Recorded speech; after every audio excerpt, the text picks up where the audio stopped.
瘋人嚟嘅。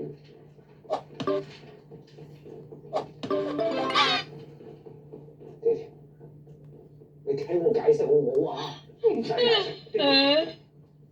我話你聽，你即刻諗一個好聽嘅藉口離開呢度。點解？爸爸，我係你嘅你做乜嘢事啊？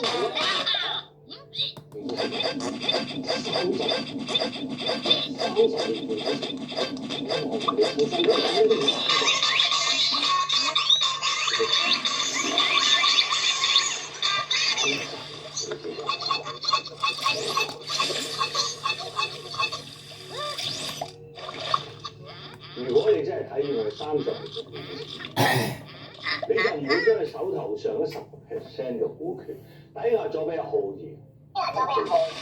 點解？你要呢啲錢做咩？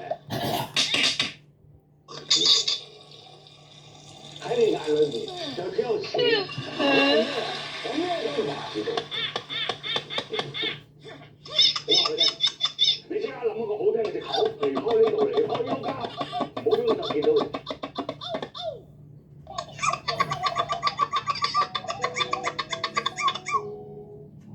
如果有得翻嚟先，咁又未必。我係咪好難做嘅？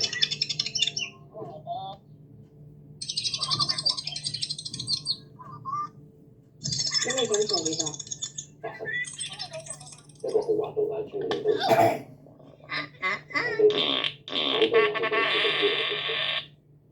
正常啊，以你嘅業績，董事局都唔會批啦。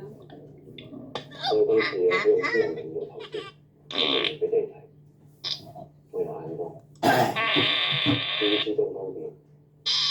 我想用我手頭上優質10%嘅資產，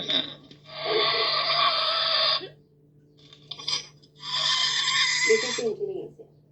你知即係點睇？你覺得我同你講好睇，更何況我想先搞掂咗呢層，證明俾你睇，我講得出做得到。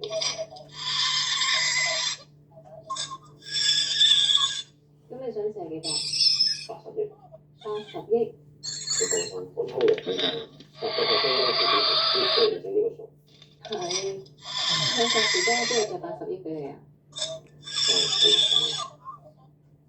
以你而家同呢個嘅關係，有啲件事可能有興趣。你咁多 banker 朋友，你唔揾佢哋傾？你就可以咁講。不過話晒都係我哋優秀嘅事，我都希望你能夠有收穫，更加唔想俾啲知道。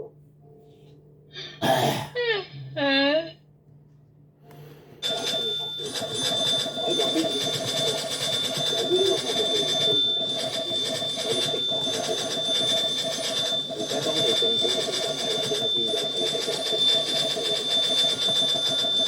不過你話呢個項目係關人哋私人投資，咁我哋要點樣講？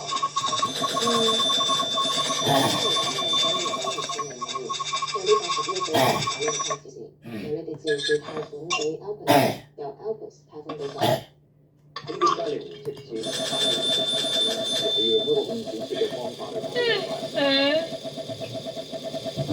因為呢個度假村係唔係你嘅，我係想通過呢一筆貸款，等 Brian 將佢手上面嘅10% 股權抵押俾我，同埋有咗呢一塊地做抵押，你哋做事亦唔使承受咁大風險啦。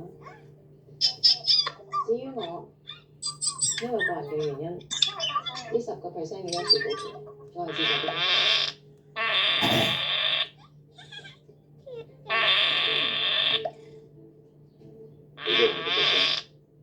大概30%，加埋 Nicky 係基金會主席，又可以做5%。如果你喺我手頭上攞多5%，加埋25%，